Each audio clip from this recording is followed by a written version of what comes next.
మన దేశంలో waste pickers గురించి ఒక షాకింగ్ డేటా రిలీజ్ అయింది. అందులో majority SC, ST and OBC చెందిన వాళ్ళే.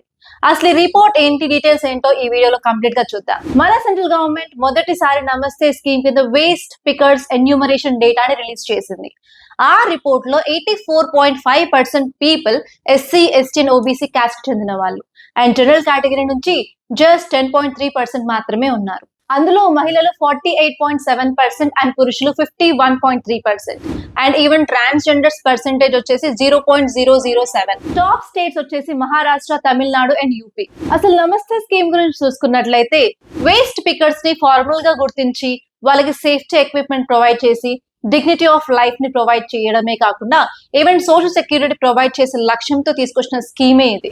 ఈ స్కీమ్ ద్వారా డేటాని కలెక్ట్ చేసి కాస్ట్ బేస్డ్ డిస్క్రిమినేషన్ ఉందా లేదా అని చెప్పి ఐడెంటిఫై చేస్తున్నారు. ఇప్పుడు ఈ రిపోర్ట్ కాస్ట్ బేస్డ్ డిఫరెన్సెస్ అలాగే కాస్ట్ బేస్డ్ డిస్క్రిమినేషన్ ని క్లియర్ గా హైలైట్ చేస్తున్నాయి.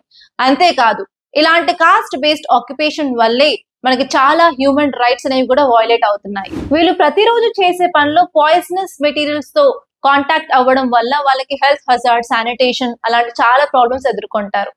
అంతేకాదు వీళ్ళు చేసే పనికి లో పే, నో పే, అలాగే సెక్యూరిటీ గేర్ ఉండదు, ఇన్సూరెన్స్ ఉండదు. కాబట్టి వీళ్ళకి article 21 right to life and dignity కూడా వయోలేట్ అవుతుంది. ఇప్పుడు ఈ రిపోర్ట్ వల్ల కాస్ట్ బేస్డ్ డిస్క్రిమినేషన్ ఉంది అని క్లియర్ గా అర్థం అవడం వల్ల ఇప్పుడున్న పాలసీస్ ని మనం మెరుగుపరచడానికి అలాగే కొత్త స్కీమ్స్ ఓన్లీ ఈ పీపుల్ ని టార్గెట్ చేసి తీసుకోవడానికి యూస్ గా ఉంటుంది. అంతేకాదు ఈ గ్రూప్స్ యొక్క సోషల్ ఎకనామిక్ కండిషన్స్ ని ఇంప్రూవ్ చేయవచ్చు.